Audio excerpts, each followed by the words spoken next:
안녕하세요. 우리 5주차 강의 오늘 시작합니다. 지난주는 추석 명절이라 동영상을 안 올렸어요. 자, 이제 이번 주부터 다시 이제 여러분들한테 일주일에 3개씩 올리게 됐네요. 우리가 이제 다음 달에는 월요일 날에 이제 대체 이제 휴일이 많이 있더라고요. 그런데도 그냥 3개씩 올리겠습니다. 그러지 않으면 우리가 이제 진도가 너무 안 나가서 그냥 3개씩 올리는 것으로 하겠습니다. 자, 그럼 시작하겠습니다. 우리가 이제 지난주에는 우리가 이제 양적 자료에 대한 그런 도수분포표 만들고 그걸 히스토그램으로 그래프로 옮겼는데 그 그래프 이름이 히스토그램이었죠. 자, 오늘은 질적 자료에 대한 얘기예요. 그래서 질적 자료를 그래프로 옮기는 것이 막대 그래프, 원 그래프가 되겠습니다. 그리고 이제 특별한 어떤 다른 그래프로 우리가 파레토 도표라는 거하고 시계열 그래프라는 거 이제 그런 것도 소개를 하겠습니다. 우리가 이제 지난 시간에 양적 자료에 대해서 도순보표 만들고 그걸 그래프로 옮길 때는 굉장히 조금 여러분들이 주의를 요하는 그런 얘기들이 많이 있었죠. 그러니까 이제 도순보표 만들 때는 우리가 이제 계급의 수를 몇 개로 할 것이냐. 이거는 우리가 발표할 때 우리가 한 화면에 나올 수 있을 정도로 그렇게 이제 계급의 수를 정하라고 그랬죠. 그래서 너무 많이도 하지 말고 너무 적게도 하지 말고 그래서 우리가 5개에서 15개 정도 그 사이에 되면 그 개수가 그렇게 되면 좋겠다라고 얘기를 했고요. 어떤 특별한 룰은 없었고요. 여러분들이 이제 보통 10, 20 이렇게 딱딱 떨어지는 숫자로 하면 좋겠다. 이제 그렇게 내가 얘기를 했어요. 책에는 이제 그렇게 안 돼 있더라도 이제 그렇게 하면 좋을 것 같아요. 그게 이제 실제로 사용할 때는 그게 우리가 해석할 때랑 의미가 있거든요. 그 다음에 이제 우리가 계급의 폭을 정할 때는 우리가 이제 이 책에서는 그 첫 번째 계급의 상한하고 두 번째 계급의 하한이 이렇게 떨어져서 숫자가 달리 우리가 나와 있는데 이제 그렇게 하면 우리가 그걸 히스토그램으로 옮길 때 계급 경계값을 여러분들이 신경 써야 되죠. 왜냐하면 히스토그램은 그래프를 붙여서 그려야 되니까 그랬는데 우리가 이제 그 하한하고 상한을 같게 그리되 우리가 뭐뭐 이상, 뭐뭐 미만, 그러니까 앞에 거 하한의 이상, 상한의 미만, 혹은 하한의 초과, 상한의 이하. 이거는 이제 여러분들이 선택 사항이고요. 이제 그런 식으로 하면 우리가 히스토그램 그릴 때 우리가 그대로 활용을 할 수가 있어서 이제 편리하다라고 얘기를 했죠. 그리고 이제 계급 중앙값 잡을 때도 좋고요.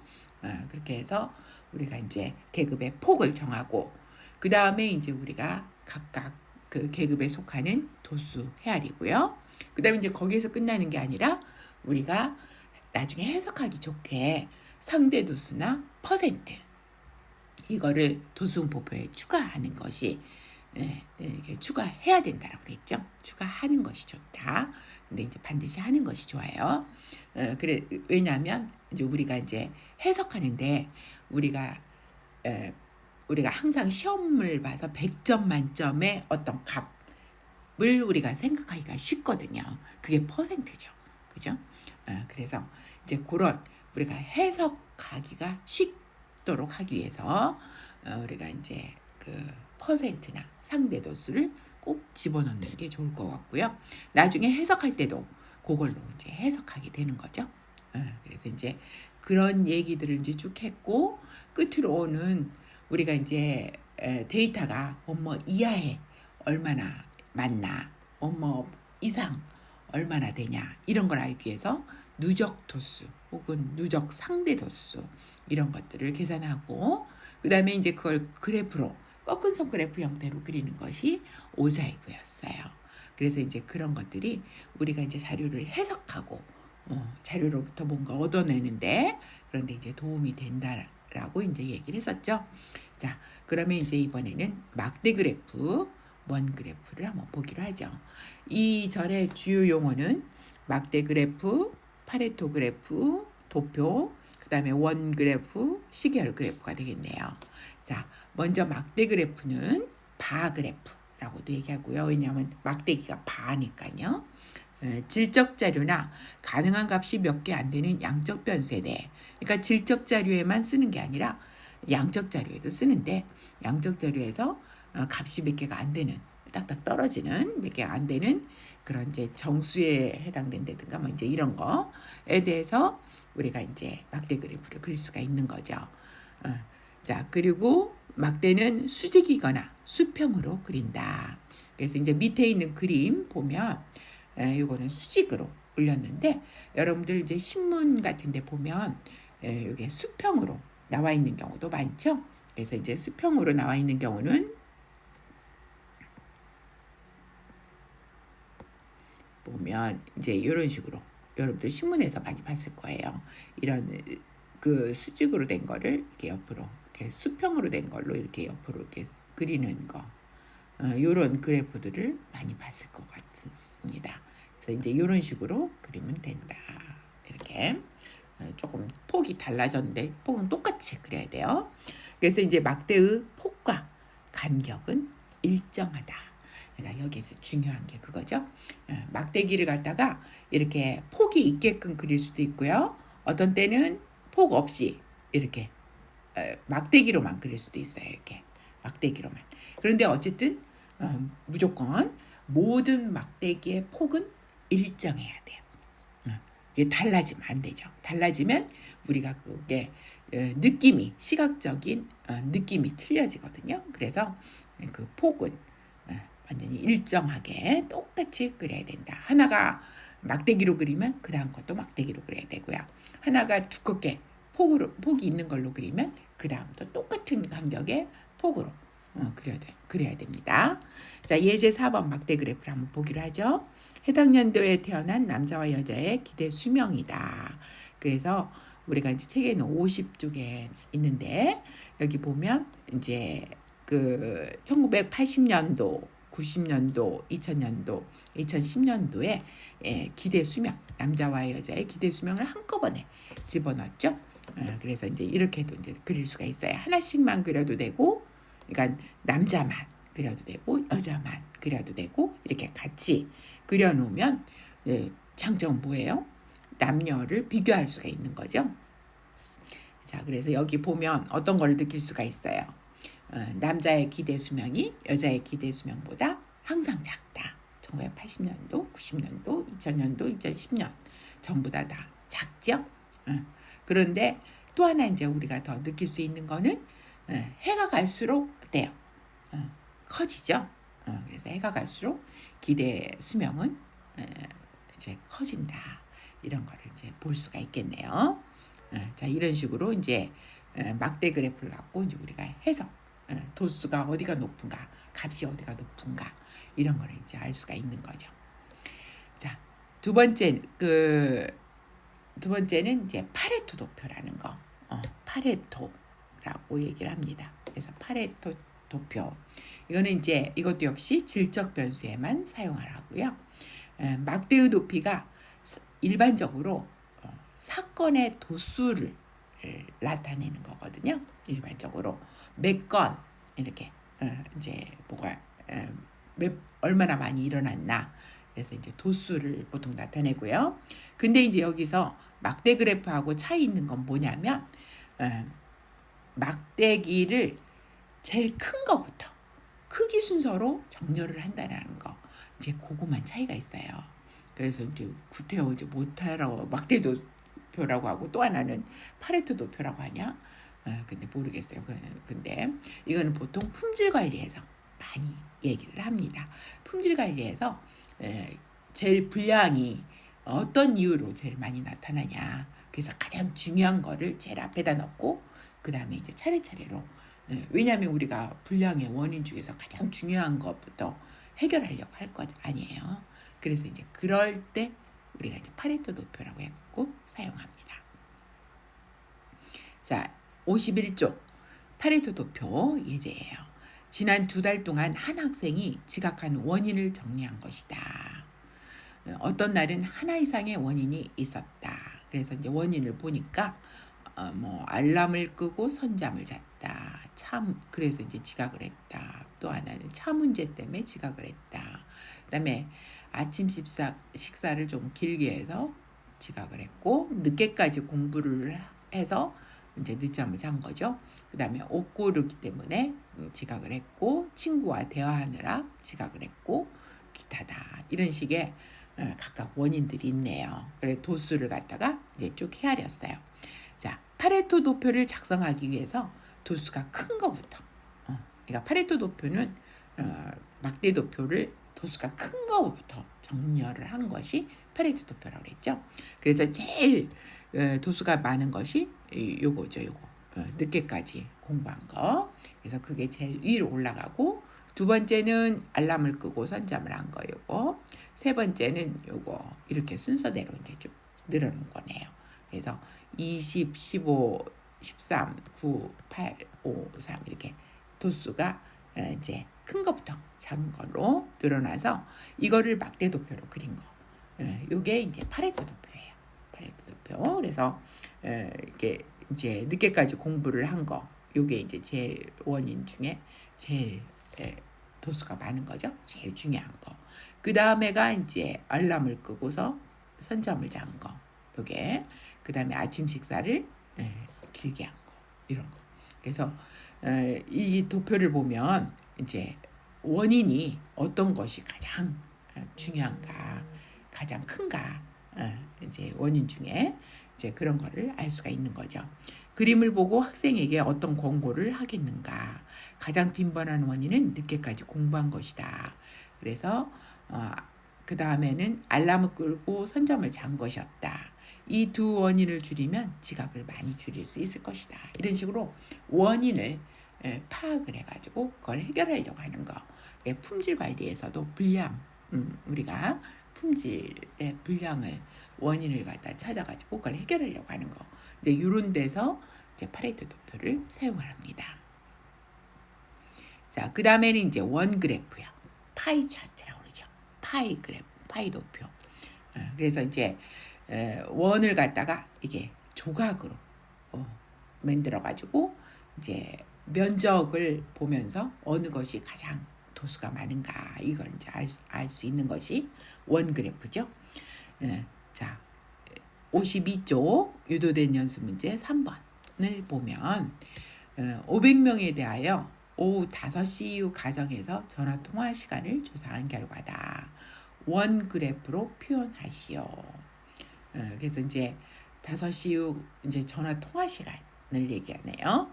그래서 30분 미만, 30분에서 1시간, 1시간 이상으로 해가지고 이제 도수랑 헤아리고 상대 도수를 넣은 거죠. 자, 이걸 갖고 이제 원 그래프를 그리는 거예요. 자, 원 그래프는 요 그림과 같이 생겼죠. 그림과 같이 이렇게 면적으로 보는 거예요. 우리가 면적으로.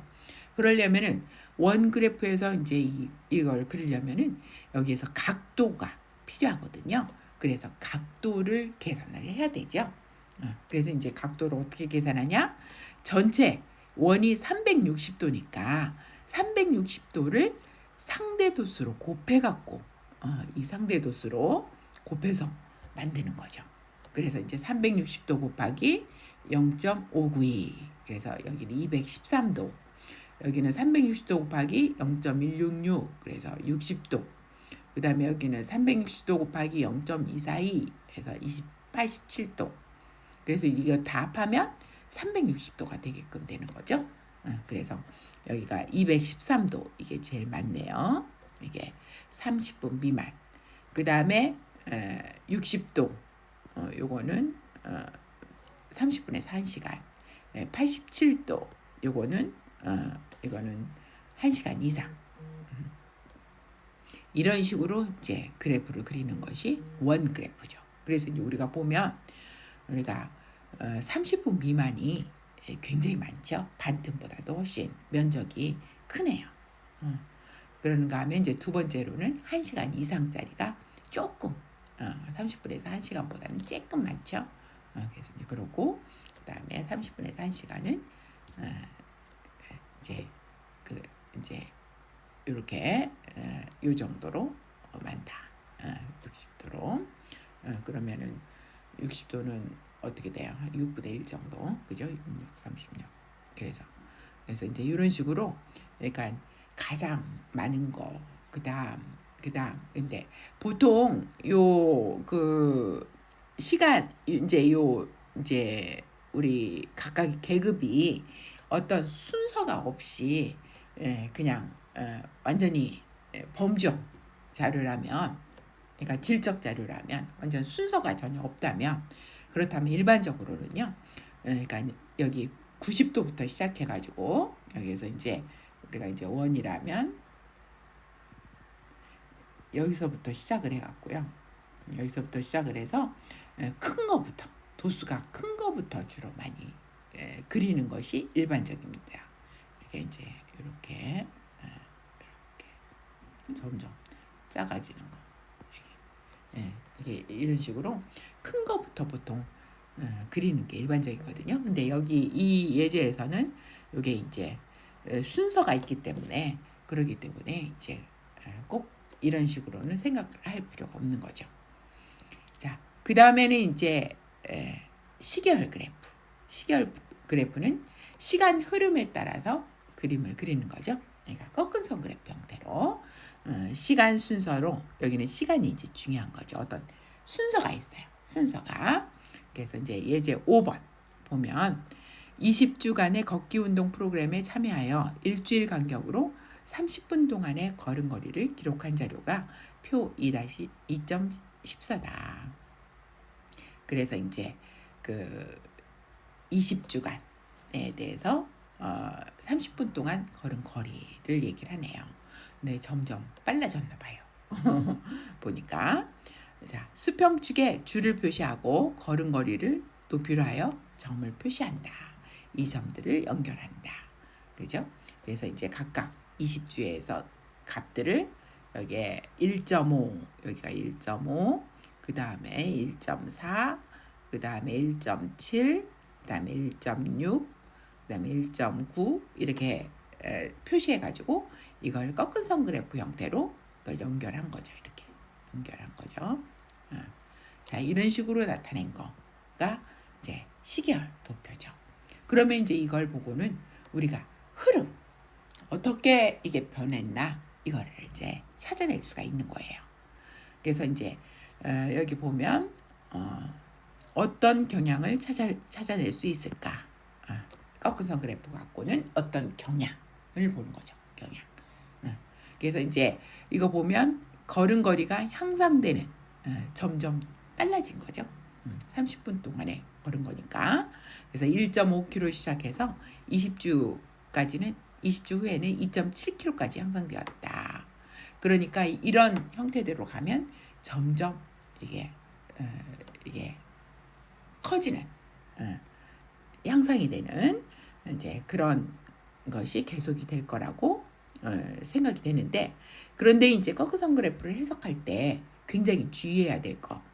우리가 이제 추측은 할 수 있지만 그걸 이제 단언해서 얘기할 수는 없어요. 왜냐? 우리 자료 갖고는 설명할 수가 없는 거죠. 그 이후에 어떤 일이 벌어질지는 아무도 모르거든요.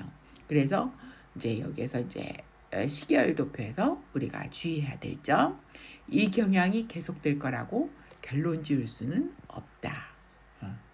우리가 이제 그 뭔가 이제 그럴 수 있을 거라고 우리가 추측은 조금 이걸 보고서 가능할지 모르지만 그렇게 된다라고 단언하지는 못하죠. 결론은 못 져요. 그 이유는 우리 데이터로는 그 이상은 설명할 수 없기 때문에 그래요. 그 이상은. 자, 시계열 자료는 규칙적인 시간 주기로 수집된 같은 대상에 대한 같은 변수의 측정치들이다. 그러니까 규칙적인 시간 주기가 똑같아야 되죠. 그래야지 폭을 똑같이 그릴 수가 있죠. 근데 만약 주기가 똑같지 않으면 폭을 다르게 그려야 돼요. 이게 그 횡축은 보통 시간이에요. 시간. 그러니까 시간은 양적 자료니까 그걸 이제 정확하게 맞춰줘야죠. 그 다음에 이제 그 같은 대상에 같은 거를 측정을 한 거죠. 같은 거를. 그리고 같은 대상에 대해서 같은 것들을 측정한 거. 그래서 이제 사용할 그래프의 결정 방법. 그래서 여기까지 시계열대 그래프를 얘기를 하고요. 그 다음에 이제 우리가 배운 그래프를 갖다가 이제 여기에 한번 다시 정리해봤네요. 자, 막대 그래프는 양적 혹은 질적 자료에 유용하고요. 질적 자료인 경우는 발생 도수나 비율을 나타낼 수가 있고요. 이것도 이제 상대 도수 나타내는 거예요. 그리고 양적 자료의 경우는 측정값 자체를 나타낼 수도 있고요. 파레토 도표는 사건이나 범죄 도수를 내림차순의 형태로 순서로 순서가 있는 거죠. 도수가 많은 것부터 적은 거 순서로. 그다음에 원 그래프는 그 발생 비율의 면적으로 우리가 보는 거죠. 면적으로. 그다음에 시계열 그래프는 이제 시간에 따라서 자료가 어떻게 변하는지 경향을 알아보는데 유효하죠. 경향을. 특히 시계열 그래프는 주식 변동 같은 거 이런 것들을 보는데 굉장히 효과적이죠.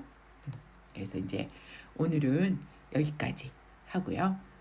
다음 시간에 줄기와 이끌림을 해서 이 장을 마무리하겠습니다. 자, 수고하셨습니다.